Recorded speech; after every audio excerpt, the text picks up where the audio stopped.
Hello, and welcome to another 8-minute demo.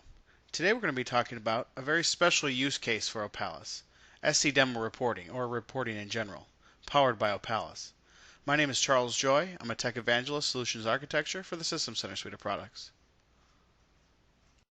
As far as the agenda is concerned, I'm going to walk you through my data extraction method, my data storage practices, my data presentation using Excel and SharePoint, and then I'm going to show you an actual demo of the report contents, the Opalis workflow breakdown, and then I'll give you some related resources.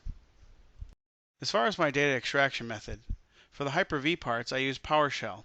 You can see there's a link here to the Codeplex site for the PS Hyper-V module. So why don't I use VMM data? Well, that's a good question.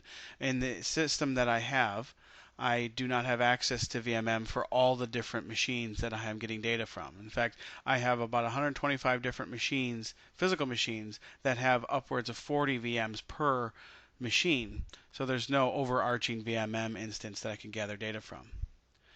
Would VMM data extraction be an option? Certainly. If you did have a VMM instance, you can use the integration pack for VMM to extract the information and put it into the tables just like I do from Hyper-V.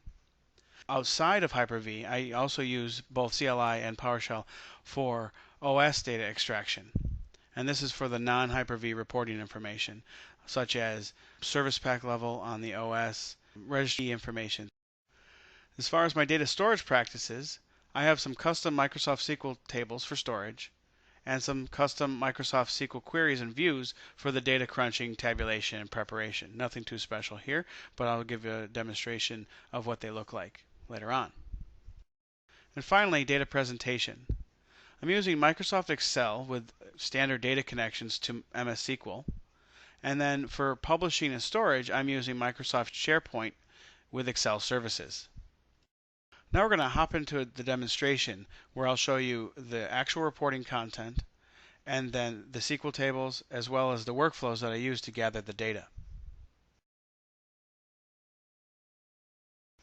So I'm going to quickly bring up the website that is hosting the report. And you can see that it's a SharePoint website and that we have Excel embedded within here. And to get a better view, we're just going to go ahead and open Excel. Just do a read-only look. So we have the file open now, and we can see that we have an initial start page, which is still a little crunched from the resolution. So let's go ahead and just take a look. And I'm just getting some total VM count, total running VM count, average running per machine. It's just simple math in Excel, nothing big deal, no big deal there. We have the currently assigned machines, so 95.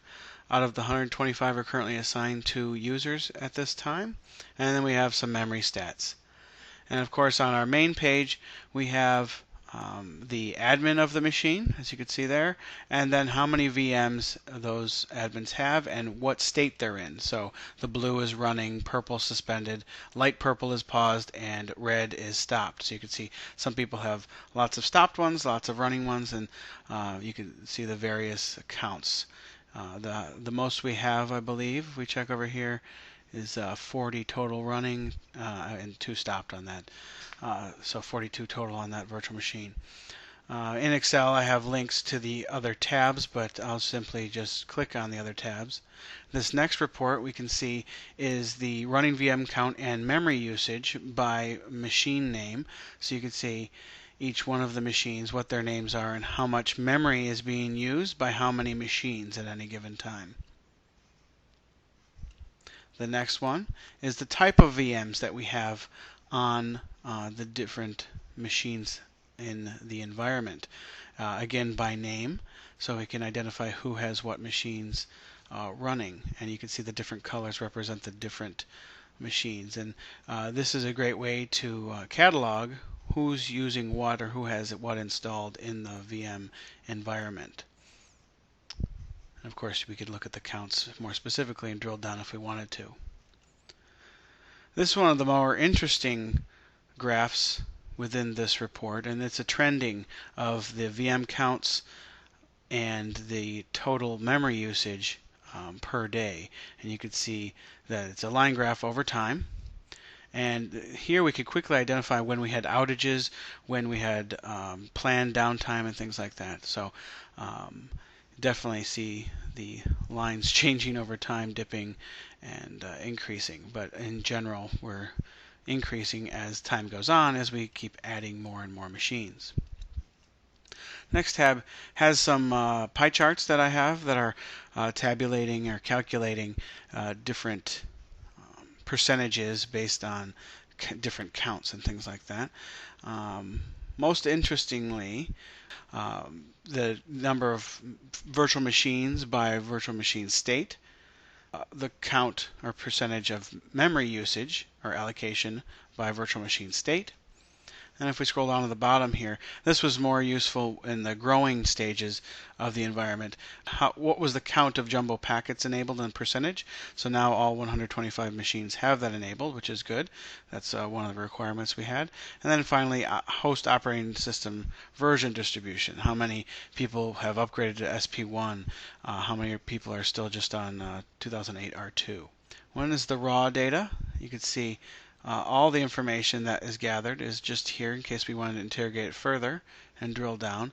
Different VM names, their FQDN, what IP addresses there are. This is good to see which ones are on internal networks and which ones are attached to the corporate network, because we have rules on what we can attach to the corporate network. The OS name, OS version, service pack, whether they're running or not, and how much memory they're using. And then finally, we are logging. Now you can't see much of this because I blurred it out, but we're logging assigned admin, the machine name, who is listed in the admin group for that particular machine, and then what date the audit was taken. So we know at any given time how many people are admins on those boxes and who the admins are in case something happened. So that's the deep dive into the actual report content. Now we're going to take a look at what actually makes these reports happen, what makes them tick. So we have Opalis open, and I'm going to go ahead and show the workflows that are involved. In fact, for the Hyper-V one, it's very simple. It's just this workflow. I initiate it, and I pass in some parameters for failure log and scan type, and I've built in these things just in case I need to run them ad hoc or if I want to run everything. So every night everything gets run, so that's by default. I then go ahead and query the database and get everything that's online. So all 95 of those machines that we saw in that report will get queried for, and then that is passed into this fairly simple, but I guess it would be complex if you took a look at it all at one glance, and you could see here the lines of code here.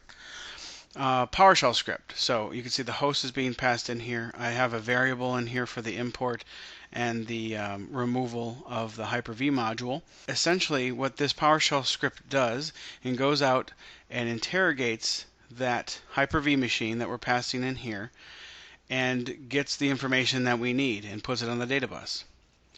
Once it's on the data bus, I go ahead and insert it into a custom table that I've created using a simple insert statement. And I parse the data as it's being passed through. And then, of course, I do have a fail log in case anything fails. I can track that, and I write it to a log file where I could do some research later if anything does fail. But as you can see from the execution history, I have way more successes than I do failures. Some other information that I gather for auditing purposes and for the report, I have some here. To gather that information from the admin group, I simply get information just like before, the actual host that we want to query. I then execute a simple net local group administrators on that host. I parse the group members using some C#. This may look extreme as well, but it was what I needed to do to get the information out. And then I once again insert it into one of the tables using standard SQL insert. And again, I am tracking for failures either on the net local group administrators command and the parse members in case anything goes wrong. You'll see that the workflows look very similar, where we're initiating, we're querying a database, and we're executing a command based on the query. And this is what I use to query for the jumbo packets. I just did a reg query for specific values on the specific machine, and then once again inserted whether yes or no, whether it was configured or not. And then finally, the OS audit, which is simply some PowerShell here, and we're taking a look at what kind of operating system, what service pack and stuff is on the host. And you saw that in the pie chart. And that's it. Those workflows are executed from a master workflow that runs every night. So every night at 5 a.m. Eastern, I trigger a workflow, and that workflow is this one. You can see I've stopped scanning for jumbo packets and stopped scanning for last login. But the Hyper-V scan, the admin group membership, and OS are all being queried for, and data is entered into the database tables. And then I get an email every morning when it's complete. So we'll just open up that email, and you can see what I can see. And you can see the two areas where I was running those things. I got the same results, but Hyper-V scan, and then I report back whether it's a success, and then admin group member audit, warning, or it would be success if it was 100% successful. And of course, if I needed to look at the logs, I could click on this link, and it'll open up the text file with the log history for this run. You can see, and then I can go in and manually fix anything that may have happened, or say, yeah, I'm not worried about it. All of that is just run and handled by these workflows. And you could tell I have other workflows in here as well that take advantage of the data. So provisioning. This is where I add users to the admin group. I create SCOM notifications.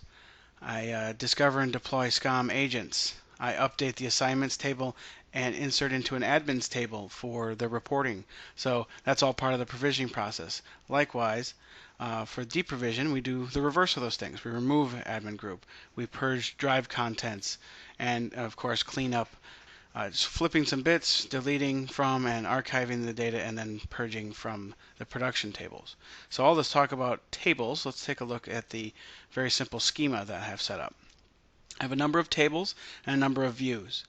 The views are actually directly accessed from the Excel document that you saw earlier, and I'll bring that up in a moment. But essentially, I'm inserting data into this VM scan data. So if we go ahead and select some data from there, this is all that raw data that's captured every night. And I time date stamp it, and then of course I filter out what I need to filter out in the views. And for example, we do have an assignments table, which also is managed by and kept in sync with SharePoint. Do a select here. You can see that I'm storing the host, the alias, and whether or not it's online or not. And then for data purposes, for reporting purposes, I have the alias, what their display name is, and the domain they're in, so I can utilize that if needed in other reporting or other integrations. Now I'm going to bring up the Excel document and show you the connections real quick. And we have the Excel document here, and I'll go to Data, Connections, and you can see the names are the view names, and I am pulling all that data in directly from the SQL views. In some hidden tabs, I'm doing some roll up and pivoting and stuff like that. So I'm going to go ahead and re-hide that, and you can see where the data is coming from. Pretty simple. I'm going to go ahead and close this, and we'll go back to the workflows. And for the benefit of the community, I will actually be cleaning up, sanitizing, exporting these workflows, and packaging them with the SQL tables as an example, and putting up on Codeplex, which will be referenced on this blog post. So look forward to that, and I hope you certainly can get some information out of your infrastructure in this way and maybe present it in a report. Now keep in mind, I am using Excel and SharePoint. That is by choice. In fact, I am planning on moving everything to SQL reporting services. I just haven't had the time yet. But other than that, I hope you enjoy, and good luck with your implementation. Here are some related links. The first one's where you can download Opalis, so you could start using it today. And the second one is my blog site where you came to see this video.